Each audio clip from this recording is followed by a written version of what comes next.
Lewis Hamilton returns to Mercedes and leaves the entire F1 world in complete shock. Stay until the very end to find out every single detail about this breaking news story that's already trending across the globe. Subscribe to stay informed about the latest Formula One news. Lewis Hamilton's decision to return to Mercedes has detonated like a thunderclap across the Formula One paddock, marking not just a personal turning point for the seven-time world champion, but a fundamental reshuffling of allegiances, expectations, and ambitions at the very highest level of the sport. What began as mere whispers in back corridors and speculative murmurs in the press has now erupted into an undeniable reality that is poised to redefine the competitive landscape of Formula One. The magnitude of this move cannot be overstated. One of the greatest drivers in the history of motorsport is walking away from Ferrari, the most storied and romanticized name in the sport, to reunite with the team that helped him craft one of the most dominant dynasties the grid has ever seen. But beneath the surface of this blockbuster development lies a narrative that is far more nuanced, layered, and emotionally charged than simple driver market politics. This is a story of deteriorating trust, broken promises, internal rivalries, eroded morale, and a deepening sense of alienation that left Hamilton no choice but to return to the only environment where he ever felt truly empowered. From the earliest days of his tenure at Ferrari, Hamilton encountered subtle but unmistakable signs that the ground beneath him was not as solid as it had initially appeared. While the fanfare surrounding his arrival in Maranello was immense, with a global marketing campaign, glowing press statements, and ceremonial celebrations that bordered on regal coronation, the actual day-to-day reality of integrating into the team was far less romantic. Behind closed doors, he struggled to build meaningful synergy with the technical department. Conversations about car setup often turned one-sided. His input was acknowledged but not implemented. Data reviews were scheduled but sometimes delayed. Technical debriefs grew tense and unproductive.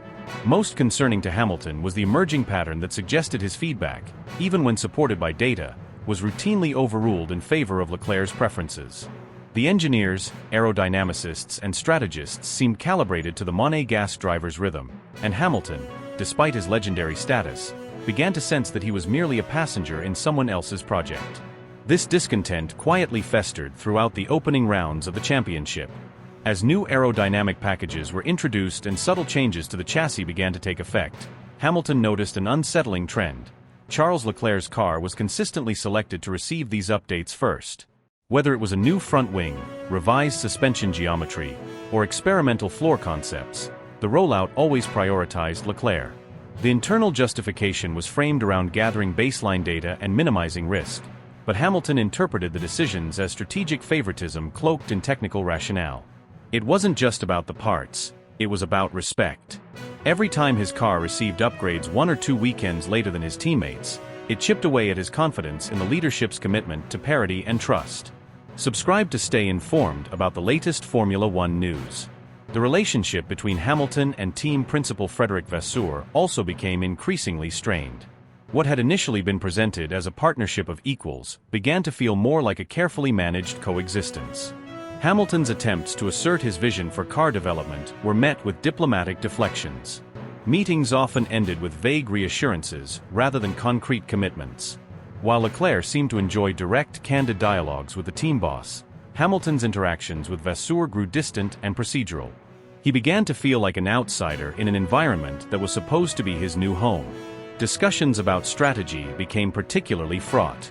Hamilton questioned tire choices, pit stop timing, and race day tactics that appeared optimized for Leclerc's performance window, not his. He was assured these were data-driven decisions, yet he couldn't shake the feeling that something deeper, more institutional, was guiding the team's approach. This growing disconnect wasn't limited to the engineering department or the pit wall, it extended to Ferrari's broader internal culture. Hamilton, used to the highly collaborative and transparent structure at Mercedes, found Ferrari's operations to be more hierarchical, more protective, and less responsive to real-time driver feedback. The communication loops were slower. The accountability mechanisms were murky. Decisions that at Mercedes would be resolved in the space of a debrief often dragged on for days, filtered through multiple layers of management. Hamilton, who thrived in environments where adaptability and speed of execution were paramount, became increasingly frustrated by what he saw as institutional inertia. His calls for quicker engineering response, aggressive strategic pivots, and bolder weekend planning were frequently diluted or outright ignored. As the season progressed, the strain became impossible to conceal. Body language in the paddock began to tell a story no press release could sanitize. Hamilton's tone in media interviews grew clipped and cautious. His post-race interactions with Leclerc shifted from cordial to perfunctory. During internal debriefs, his frustration began to surface more openly, prompting uncomfortable silences and diplomatic damage control. There were moments when Hamilton could no longer suppress his exasperation.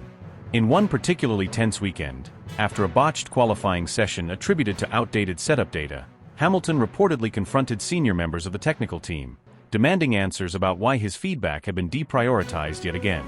The confrontation, though not publicized, sent shockwaves through the garage and left many questioning whether the relationship had already passed the point of no return. Subscribe to stay informed about the latest Formula One news. Leclerc, for his part, remained publicly neutral but privately aware of the shifting dynamics.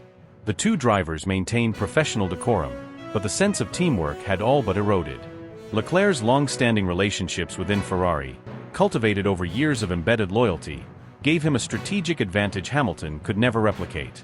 In times of technical ambiguity, the team instinctively leaned toward the driver they knew best. And while Hamilton brought unmatched experience and insight, Ferrari seemed reluctant to allow him to truly lead the direction of car development. What began as a collaboration between two elite drivers devolved into parallel programs with minimal synergy and growing suspicion. Behind the scenes, the idea of returning to Mercedes began to quietly germinate. Conversations were initiated through back channels. Old alliances were reactivated. Figures like Toto Wolff, who had maintained a close personal rapport with Hamilton even during his time away, became increasingly involved in discreet discussions. The decision wasn't impulsive, it was calculated, strategic, and deeply emotional. Hamilton didn't merely want to leave Ferrari. He needed to reassert control over his narrative, to reclaim the sense of purpose and unity he had once experienced at Brackley. The allure wasn't just competitive, it was existential. He needed to belong again. He needed to feel heard. He needed to win on his terms. Now, as Hamilton prepares to don the silver colors once more, the echoes of everything he endured at Ferrari will serve as both a warning and a source of motivation. The chapter in Maranello, though brief, has become a case study in how even the most successful athletes can find themselves adrift in the wrong environment. And as he returns to the team that once gave him wings, there's a renewed sense of clarity and fire that promises not just a comeback, but a revolution. What initially appeared to be a minor technical discrepancy within the Ferrari garage has now spiraled into a full-blown internal crisis, threatening to fracture the already delicate balance between two of the most high-profile drivers in the sport and the leadership team tasked with managing them. At the center of the controversy is an advanced aerodynamic upgrade, an evolution in the car's floor design and rear wing configuration that had been in development for several months. This was not a spontaneous decision, nor was it a last-minute adjustment prompted by changing conditions. It was a well-documented, thoroughly discussed innovation that had gone through the full pipeline of simulations, wind tunnel validations, and technical reviews, all of which had included Lewis Hamilton as a critical stakeholder in the process. According to individuals familiar with the internal briefings, Hamilton had been led to believe, through both formal communication and private assurances, that the upgrade package would be rolled out symmetrically across both cars, with no exceptions, no delays, and no hidden agendas. Multiple sources within Hamilton's inner circle, including members of his engineering team and senior strategists aligned with his camp, confirmed that during early technical meetings, some of which occurred as far back as the pre-season testing phase, Ferrari team principal Frédéric Vasseur had looked Hamilton in the eye and explicitly assured him that no major performance-enhancing components would be applied unequally. Hamilton, entering a new chapter of his career and taking a monumental leap of faith by leaving Mercedes, placed a premium on trust, transparency, and contractual integrity. These weren't just verbal assurances, they were pillars upon which he built his confidence in this new partnership. The idea of parity between drivers was not simply a preference for him, it was a non-negotiable condition embedded in the DNA of the agreement that brought him to Maranello. So when the highly anticipated aerodynamic upgrade made its debut, not on both cars, but solely on Charles Leclerc's machine during a race weekend as pivotal as the Spanish Grand Prix, it sent shockwaves through Hamilton's camp. Ferrari's official position, communicated in a carefully worded internal memo and echoed in subtle paddock briefings, was that the asymmetrical rollout was the result of supply chain constraints. There was, allegedly, only one set of the upgrade available due to production delays and the intricacies involved in finalizing the carbon composite components. The team insisted that Hamilton would receive the exact same specification by the following race, and that this was merely a logistical hiccup rather than a strategic decision favoring one driver over the other. But to Hamilton, those explanations rang hollow. In his eyes, this was not a case of manufacturing bottlenecks or operational necessity, it was a betrayal of principle. He interpreted the move not as a random consequence of timing, but as a deliberate choice that signaled an internal hierarchy, one in which Leclerc's title aspirations were being prioritized over his. From Hamilton's perspective, it wasn't just about the physical component bolted onto the car, it was about the message it sent, the precedent it set, and the trust it shattered. By fitting the upgrade exclusively to Leclerc's car, Ferrari had, in his view, crossed a line. It suggested that when push came to shove, the team might abandon the promise of equal treatment and tilt the playing field toward the driver who had deeper roots within the organization, more years in red, and a pre-existing emotional rapport with the Italian outfit. What followed was a confrontation that has already entered the whispered folklore of the F1 paddock. According to multiple eyewitnesses, including personnel from other teams who happened to be within earshot, Hamilton sought out Vasseur in the team's private hospitality suite immediately following the Spanish Grand Prix. The atmosphere was already tense, and what unfolded was a raw, emotionally charged exchange that laid bare the depth of Hamilton's frustration. His voice, though controlled, was laced with emotion and piercing clarity as he reportedly reminded Vasseur of the foundational promises made during contract talks, the assurances that formed the basis of his departure from Mercedes, and the expectations of parity that were clearly communicated from day one. He didn't merely express disappointment, he confronted what he saw as a direct breach of good faith. Those close to the situation describe Hamilton as feeling blindsided and undermined. It wasn't just about a single race weekend or a fleeting performance edge, it was about the erosion of a mutual understanding that had been carefully built through months of private discussions, delicate negotiations, and mutual compromise. Hamilton, known for his meticulous preparation and strategic vision, had done everything to integrate himself into Ferrari's culture, to adapt, to unify the team around shared goals. And now, in his mind, that goodwill had been taken for granted.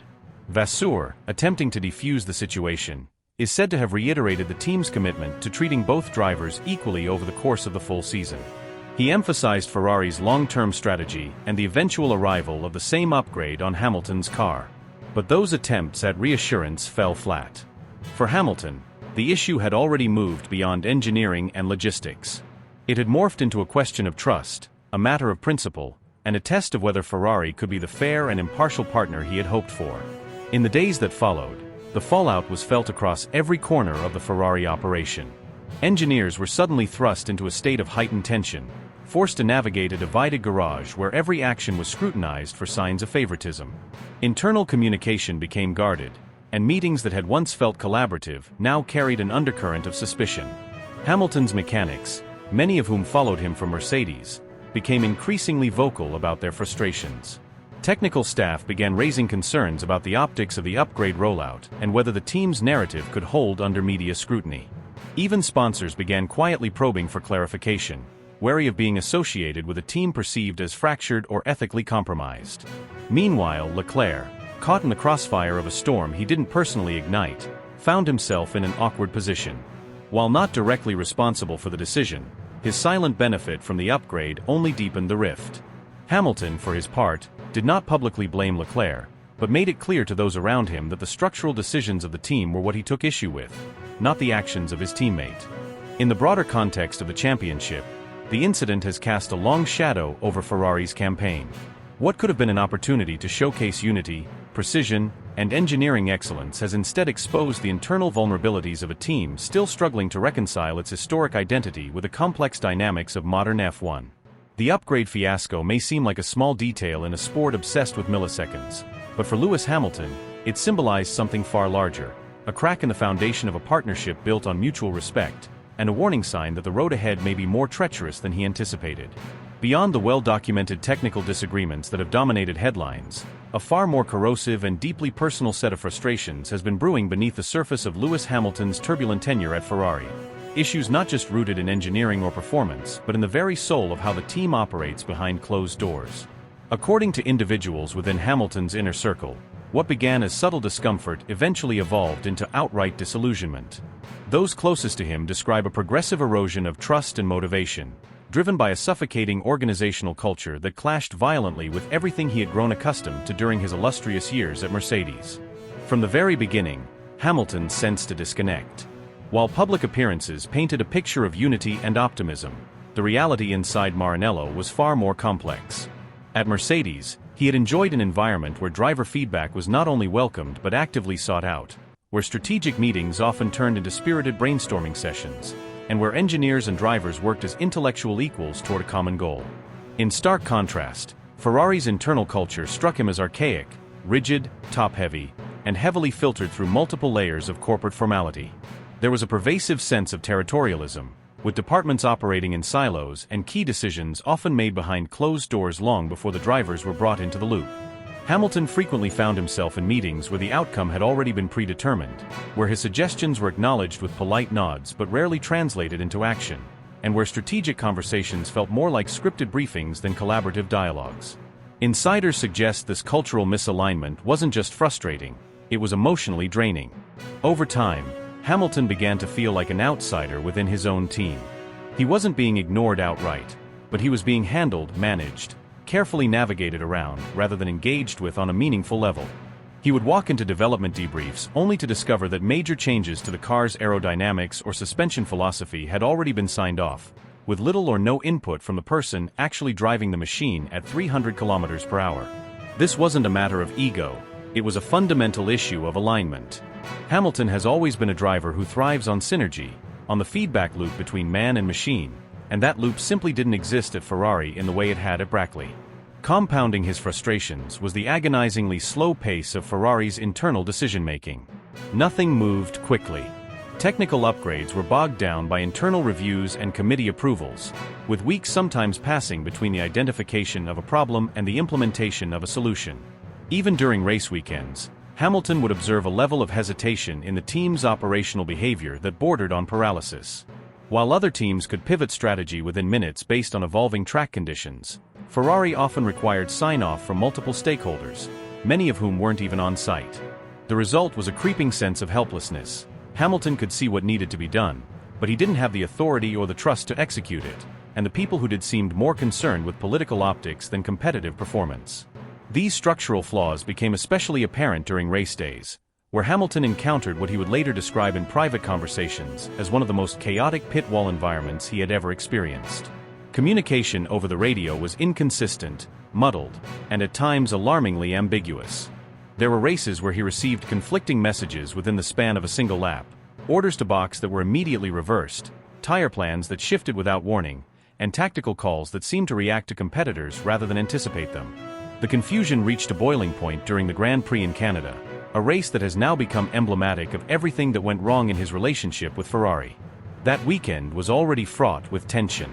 Forecasts called for unpredictable weather patterns, and the track surface was known for its rapid evolution, placing added pressure on real-time decision-making. From the moment qualifying ended, Hamilton reportedly sensed that the team was not adequately prepared. During the race, he found himself caught in a perfect storm of indecision and logistical missteps. Pit calls came too late to be effective, tires were not prepped to optimal temperatures, and data coming from the strategy unit conflicted with his real-time feedback from the cockpit. He lost several positions during a critical window, not due to lack of pace, but because the team couldn't agree fast enough on what to do. After crossing the line, Hamilton remained silent for several minutes, a rare moment of radio silence that those familiar with him interpret as a signal of deep, burning anger. Behind the scenes, the fallout was immediate and severe. Team sources claim Hamilton confronted senior leadership in a closed-door meeting that same evening. He reportedly directed sharp criticism at team principal Frédéric Vasseur and the core strategy group, accusing them of not only failing to back him up during the race but of actively sabotaging his performance through mismanagement. This was no mere venting session. It was a calculated act of escalation. Hamilton made it clear that his patience had worn thin, that the promises made during contract negotiations had not been fulfilled, and that unless radical changes were made to both the team structure and philosophy, he would begin evaluating his future options. From that moment on, the atmosphere shifted. While the paddock saw only smiles and photo ops, the internal reality was one of strained interactions, cold meetings, and an increasingly isolated driver who felt betrayed by the very organization he had joined with dreams of revival and redemption.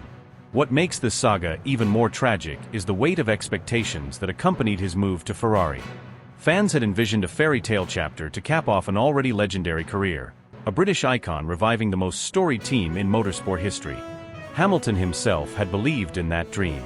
He saw in Ferrari not just a new challenge, but a legacy-defining opportunity.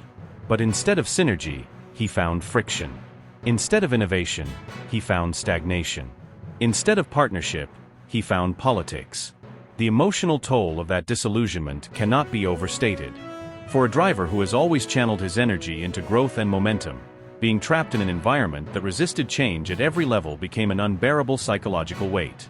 Now, as rumors swirl about possible exit clauses, backroom conversations with rival teams, and a potential early termination of what was supposed to be a historic partnership, the full scope of Hamilton's frustration is finally coming into focus. It wasn't just about lap times or podium finishes, it was about respect, about purpose, about being heard. And in Maranello, for all its prestige and passion, Hamilton found himself lost in translation, his voice drowned out by a culture unwilling or unable to adapt to the standards of a champion who had come not to follow, but to lead. Lewis Hamilton's frustration had been building gradually over many months, and though he had tried to keep it internal, those closest to him knew that his patience was starting to reach its absolute limit. What had once seemed like a dream move, joining Ferrari, the most iconic name in Formula One history, was now beginning to unravel into something resembling a slow-motion disaster. Promises made in the early stages of negotiation were not being fulfilled. Technical development timelines were missed. Communication breakdowns became more frequent. Internal politics created a growing sense of isolation around Hamilton, who had expected unity, collaboration, and focus but instead found himself surrounded by ambiguity, inconsistency, and an organizational structure that often seemed more interested in preserving legacy than in creating a championship-winning future. It was during this period of mounting dissatisfaction that Hamilton began to reinitiate more frequent and intentional conversations with Toto Wolff, his longtime ally, former team principal, and one of the few individuals in the paddock he still trusted unconditionally. Their bond had been forged in the crucible of success, nearly a decade of dominance, countless race victories, and multiple world championships that redefined an era. Even after Hamilton's departure to Ferrari, that connection had never truly vanished. There had always been check-ins, light-hearted exchanges, and occasional off-the-record discussions.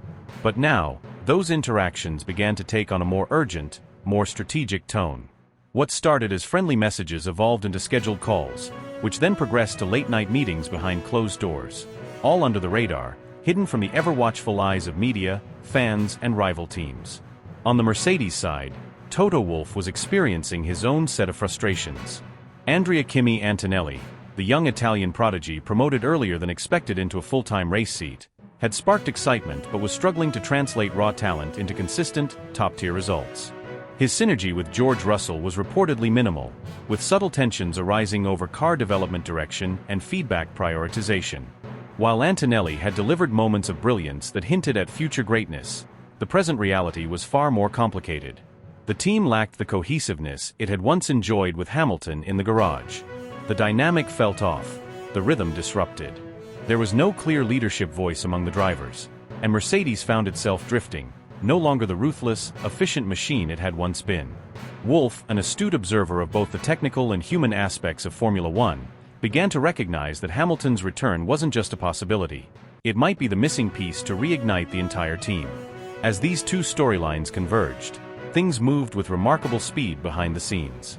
Hamilton and Wolff began to explore the viability of a reunion, carefully reviewing past contracts, examining the finer details of potential performance clauses, and outlining what both sides would require for a new chapter to begin. Confidential meetings were held not only in European cities, but also at discreet private locations, known only to a handful of people within the inner circle of F1's elite. Every aspect of the potential return was examined with painstaking detail: engineering preferences, simulator feedback protocols, media control, sponsorship clauses, team hierarchy dynamics, car development authority, even the level of influence Hamilton would have on future driver academy decisions. Nothing was left to chance. This was not merely a comeback, this was a strategic reconfiguration of Mercedes itself, centered around the man who had helped build its modern legacy. For Hamilton, the reasons to return went far beyond simple nostalgia. At Ferrari, he often felt like a guest in someone else's house, respected, yes, but never fully integrated into the fabric of the team. At Mercedes, he had been family. He remembered the way engineers took his feedback seriously, how the factory visits felt like coming home, how every department, from aerodynamics to telemetry, functioned as a well-oiled extension of his racing mind. He missed the transparency, the accountability, and above all, the sense of belonging. He wanted to be back in a place where his experience was valued not just as a commodity, but as a cornerstone of the team's identity. At Ferrari, he had influence. At Mercedes, he had purpose. Toto Wolff, for his part, viewed Hamilton's return as both a restoration and a rebirth. The sport had changed, the cars had evolved, the competition had intensified, but Hamilton's understanding of what it takes to win, both on and off the track, remained unparalleled. Bringing him back would immediately reset the tone inside Mercedes. Engineers would rally. Sponsors would re-engage. Morale would rise. And perhaps most importantly, Mercedes would once again have a driver capable of extracting the absolute maximum from a car, even when circumstances were far from perfect. With the team's trajectory stalling and public perception shifting, Hamilton's comeback offered not only performance potential, but also a symbolic resurgence of ambition. Once the framework of agreement was in place, the formalities came together at record pace. Legal teams finalized contracts with astonishing efficiency.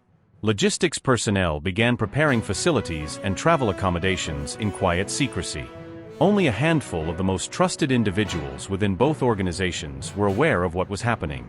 The deal was so carefully orchestrated, so protected from external leaks, that even the most persistent journalists couldn't detect the seismic shift that was about to occur until it was nearly complete. This was not a farewell to Ferrari made in bitterness, but a recalibration of career purpose by a man who had earned the right to make the boldest decisions at the highest level. Hamilton was no longer content to be part of a brand built on myth. He wanted to be part of a future grounded in reality, one where every element of the operation could be sharpened into a weapon for success. And Mercedes, humbled by recent seasons but still hungry for redemption, was ready to welcome back its most iconic driver not as a ghost of former glory, but as the catalyst for what comes next. No press release could capture the weight of this reunion. No headline could fully articulate the emotional complexity behind it. This was legacy reshaped in real time. This was a return not born of desperation, but of clarity. In a sport where timing is everything and loyalty is often tested, the return of Lewis Hamilton to Mercedes became not just a contract, not just a comeback, but a declaration. A signal that unfinished business would not remain unfinished. A reminder to the entire grid that greatness, when fueled by purpose, always finds its way home. Lewis Hamilton's growing discontent within the Ferrari camp stemmed from a complex web of frustrations that extended far beyond performance on the track. Beneath the surface of his public statements and polished interviews, a deeper dissatisfaction had been quietly building, rooted in fundamental disagreements over culture, structure, and the way the team operated at its core. One of the most significant sources of tension involved Ferrari's internal policy, restricting access to race strategy meetings. Hamilton, a driver known not only for his skill behind the wheel, but for his obsession with preparation and detail, had long surrounded himself with a small but highly trusted group of specialists, individuals who had supported him through years of championship contention at Mercedes. These were not casual associates or temporary consultants. They were professionals deeply embedded in his personal racing philosophy, experts in telemetry analysis, data interpretation, tire degradation patterns, and weather-related variables who had become essential to how Hamilton approached each race weekend. He relied on their insights to supplement what the engineers provided, creating a hybrid analytical framework that gave him a competitive edge. Ferrari's refusal to allow these individuals into the strategic inner circle wasn't merely a procedural matter. It felt to Hamilton like a rejection of the methodology that had brought him 7 world titles. The team's rigid enforcement of confidentiality protocols and internal security standards effectively barred his support staff from participating in key discussions. Even though these restrictions were standard within Maranello's decades-old culture, they came across to Hamilton as an institutional mistrust of his judgment and a subtle challenge to his leadership as a driver. For someone who had been granted unprecedented autonomy and influence at Mercedes, this abrupt change in access and authority was both jarring and disheartening. Over time, what might have initially appeared as a minor administrative disagreement transformed into a philosophical divide. Hamilton had joined Ferrari with the hope of reshaping its competitive ethos, but instead, he found himself constrained by bureaucracy, tradition, and an unwillingness to adapt.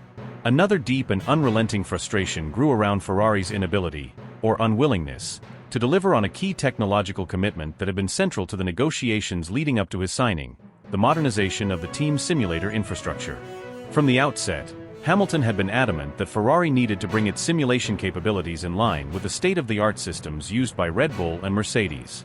He had spent years working closely with simulator technicians, providing feedback and data to improve car setup and development programs. To him, the simulator wasn't just a practice tool, it was an extension of his racing mind, a lab where he could experiment with strategies, understand tire behavior under specific conditions, and mentally map out circuits with pinpoint precision. During the contract discussions that preceded his move, Ferrari had agreed, at least verbally, to invest heavily in this area. Hamilton believed that these upgrades were non-negotiable. In his view, a team that aspired to win championships in the current era could not afford to operate with outdated technology. Yet, as the months wore on, it became increasingly clear that simulator development had been deprioritized within Ferrari's broader strategic framework. Internal delays, budget reallocations, and competing engineering priorities stalled the promised upgrades. What had been sold to Hamilton as a major technological leap forward turned out to be a slow-moving process bogged down by corporate inertia and conflicting interests. The consequences of these broken promises were more than symbolic. Hamilton, after a series of disappointing sessions that yielded inconsistent data, eventually made the decision to stop using Ferrari's simulator altogether. For a driver who had long been one of the most meticulous and data-driven athletes in the sport, this was a dramatic shift. Colleagues within the team began to notice that he no longer spent late nights working with virtual telemetry. Track engineers, accustomed to debriefing with him after simulator runs, now found themselves relying solely on real-time feedback from practice sessions. This loss of a critical development tool further eroded the trust between Hamilton and Ferrari's leadership. Compounding this was a creeping sense that his influence over technical direction was far less than he had anticipated. At Mercedes, Hamilton had been consulted on everything from chassis development to aerodynamic trade-offs. At Ferrari, he increasingly felt like a passenger in a machine whose course had already been set. While public communications emphasized collaboration and unity, internal decisions were often made without his input, especially when it came to software upgrades, tire strategies, and mid-season aero packages. Even when he voiced concerns about the car's balance or rear-end instability, responses from the engineering department often lacked the urgency or adaptability he expected. The disconnect was not limited to tools and technology. It extended into the cultural DNA of the organization. Ferrari's deeply entrenched hierarchy, which many within the team saw as a point of pride and tradition, struck Hamilton as opaque and rigid. Lines of communication were formal, layers of approval were cumbersome, and innovation often came second to legacy. He had imagined that his arrival would serve as a catalyst for evolution, that his championship pedigree would inspire bold changes across the technical and strategic departments. Instead, he was met with resistance disguised as reverence, deference that concealed an unwillingness to actually listen. This mounting frustration slowly but steadily morphed into disillusionment. For Hamilton, racing has always been more than just speed. It's about synergy, precision, and a shared vision that spans every corner of the garage. When that vision fractures, the performance inevitably follows. As the 2025 season unfolded, the gap between what had been promised and what had been delivered became impossible to ignore. Results on track began to reflect the disjointed effort behind the scenes. Ferrari struggled to keep pace with rivals, development stalled, and morale within Hamilton's camp reached a critical low point. The erosion of trust, both personal and professional, created a situation that became unsustainable. Hamilton had taken a leap of faith, leaving a team where he had achieved historic success in hopes of building something new. What he encountered was not a fresh start, but a familiar institution unwilling to change. The tension between legacy and progress, between control and collaboration, finally reached a breaking point. What had begun as a hopeful partnership was now unraveling under the weight of miscommunication, broken promises, and the painful realization that not even the greatest driver of his generation could single-handedly bend Ferrari to a new vision of success.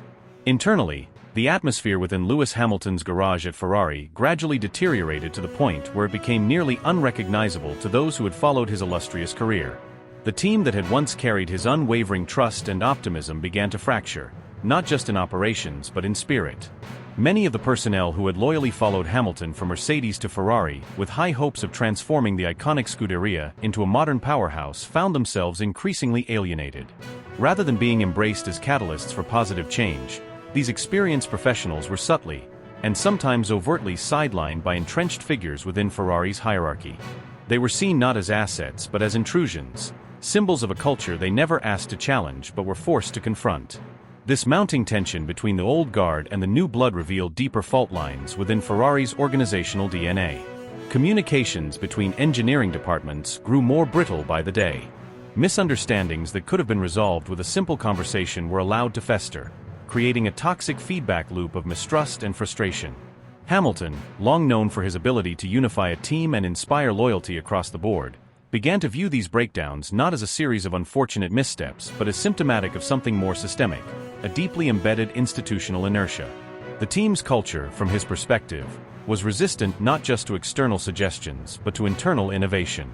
It was a structure rooted in legacy but allergic to transformation.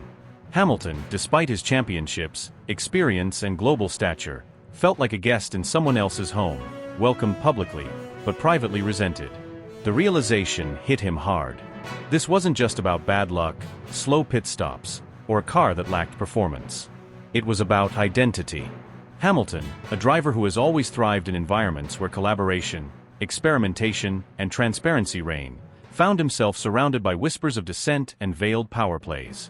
He began to understand that his presence at Ferrari would always be viewed through the lens of intrusion rather than integration. The dream of rejuvenating Ferrari was becoming a nightmare of compromise, conflict, and cold shoulders. Even as he fought valiantly on the track, behind the scenes he was navigating a political minefield that drained more energy than any qualifying lap. Now, with the dramatic announcement of his return to Mercedes reverberating throughout the Formula One community, a seismic shift has been set in motion. The paddock is buzzing with speculation, anticipation, and questions about what this reunion will mean not just for Hamilton, but for the championship as a whole. This is not merely a comeback, it's a reset of monumental proportions. Lewis Hamilton, the most successful driver in F1 history, is stepping back into the fold of the team that shaped much of his legacy. But the environment he's returning to is markedly different from the one he left. George Russell is no longer the apprentice. He has matured, evolved, and emerged as a formidable force within Mercedes.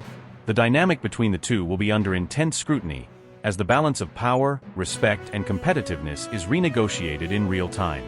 Yet, those closest to Hamilton insist that he is returning with a sense of clarity and renewed hunger that few have ever seen from him before. The setbacks, the doubts, the feeling of being misunderstood, all of it has fueled a fire within him that has turned into an unrelenting drive to rise again. He is no longer chasing validation. He is pursuing redemption, legacy, and one final chapter written entirely on his terms. Mercedes, for their part, are not merely welcoming him back with nostalgia. They are investing in him, reintegrating him into the technical and strategic discussions that will shape the next generation of their cars. From simulator runs to factory visits, Hamilton is already embedded in the development process, ensuring that the machinery at his disposal will be a reflection of both cutting-edge engineering and driver-driven insight. This return is far more than a contractual agreement.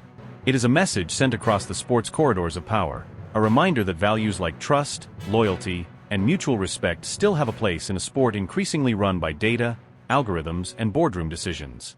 Hamilton is not simply coming back to a familiar seat. He is coming back to reclaim a sense of identity, to prove that in a world where numbers often speak louder than words, the human element still matters.